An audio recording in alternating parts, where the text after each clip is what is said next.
इस वीडियो में हम देखेंगे ट्रांजिस्टर एज एन एम्पलीफायर। तो ट्रांजिस्टर एम्पलीफायर की तरह कैसे वर्क करता है। मेन ट्रांजिस्टर की टू एप्लीकेशंस हैं, एज अ स्विच वर्क करता है और एज एन एम्पलीफायर। जब एम्पलीफायर के केस में क्या होता है, ट्रांजिस्टर क्या करता है, एक स्मॉल सिग्नल को कन्वर्ट कर देता है एक स्ट्रॉन्ग सिग्नल में। ठीक है, तो एम्पलीफायर की तरह काम करता है। तो ट्रांजिस्टर क्या है, एक ऐसी डिवाइस है जो क्या करती है, रेज करती है strength of weak signal. So transistor is a device which raises the strength of weak signal, दस एक्ट एज एन एम्पलीफायर। अब यहाँ पर हमें पिक्चर में हमारे पास है एक एनपीएन ट्रांजिस्टर है जो कि कॉमन बेस कॉन्फ़िगरेशन में लगा हुआ है। ठीक है, कॉमन बेस कॉन्फ़िगरेशन मतलब ये हमारे पास एमिटर है, ये कलेक्टर है और बेस क्या है, कॉमन है। किसकी साइड, इनपुट साइड भी और आउटपुट साइड भी। ठीक है, तो इसे कहते हैं हम कॉमन बेस कॉन्फ़िगरेशन।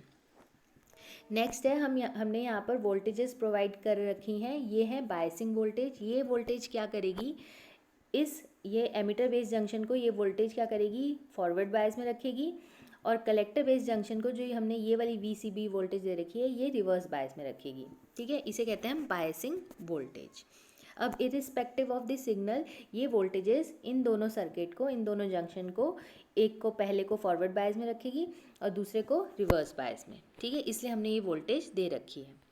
नेक्स्ट है, क्योंकि देखो जब एम्पलीफायर, जो ट्रांजिस्टर होता है, जब एम्पलीफायर मोड में एम्पलीफिकेशन का काम करता है तो एक्टिव मोड में वर्क करता है।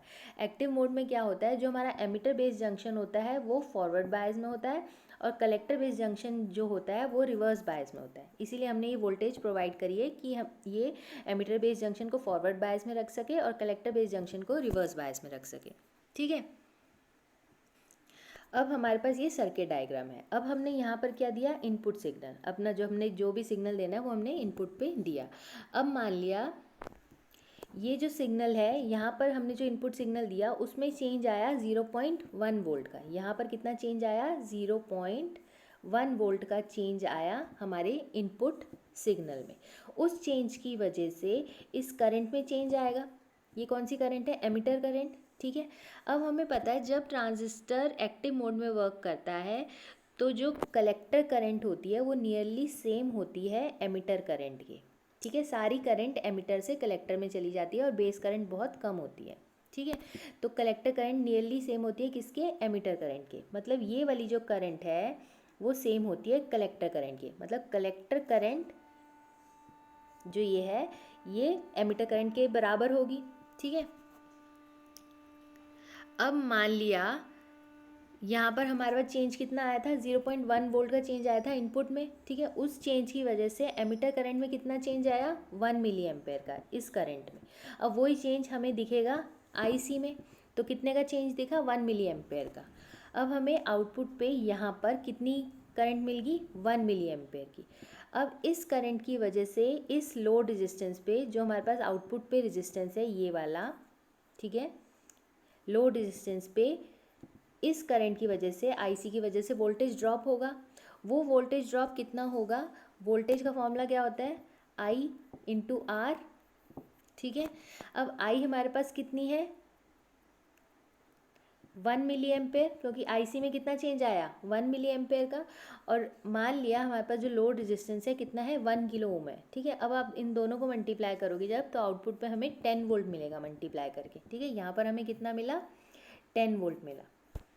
ठीक, तो देखो हमने इनपुट पे हमारा कितना चेंज था, 0.1 वोल्ट का। वो चेंज हमें आउटपुट पे 10 वोल्ट की टर्म्स में दिखा। मतलब एक स्मॉल वोल्टेज कन्वर्ट हो गई एक लार्ज वोल्टेज में। ठीक है, मतलब एक स्मॉल सिग्नल कन्वर्ट हो गया एक लार्ज सिग्नल पे आउटपुट सर्किट में।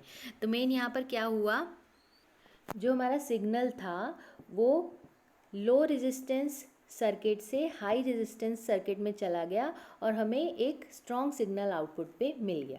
लो रेजिस्टेंस क्यों, क्योंकि जो यहाँ पर हमारे पास एमिटर बेस जंक्शन था वो फॉरवर्ड बायस में था। ठीक है, फॉरवर्ड बायस मतलब लो रेजिस्टेंस, और कलेक्टर बेस जंक्शन जो था वो रिवर्स बायस में था। रिवर्स बायस मतलब हाई रेजिस्टेंस। तो जो हमारा सिग्नल था लो रेजिस्टेंस सर्किट से हाई रेजिस्टेंस एरिया में चला गया। ठीक है, उससे क्या हुआ, एक स्मॉल सिग्नल, जो स्मॉल वोल्टेज थी वो एक लार्ज वोल्टेज में, एक लार्ज वोल्टेज ड्रॉप में कन्वर्ट हो गई। तो इस तरीके से ट्रांजिस्टर एक सिग्नल को एम्पलीफाई करता है। मतलब एक स्मॉल सिग्नल को, एक स्मॉल वोल्टेज को हाई वोल्टेज में कन्वर्ट कर देता है। तो ये था ट्रांजिस्टर का एक्शन, मतलब जो ट्रांजिस्टर क्या करता है, सिग्नल को स्मॉल लो रेजिस्टेंस एरिया से हाई रेजिस्टेंस एरिया में भेज देता है। उसके कारण क्या होता है, जो सिग्नल होता है हमारा हाई वोल्टेज, मतलब हाई सिग्नल हमें आउटपुट पे एम्पलीफाइड फॉर्म में देखने को मिल जाता है। तो इस तरीके से ट्रांजिस्टर एम्पलीफिकेशन का काम करता है। तो यहाँ पर देखो क्या हुआ, एक स्मॉल सिग्नल कन्वर्ट हो गया लार्ज सिग्नल में आउटपुट पे। ठीक है, थैंक्स फॉर वॉचिंग।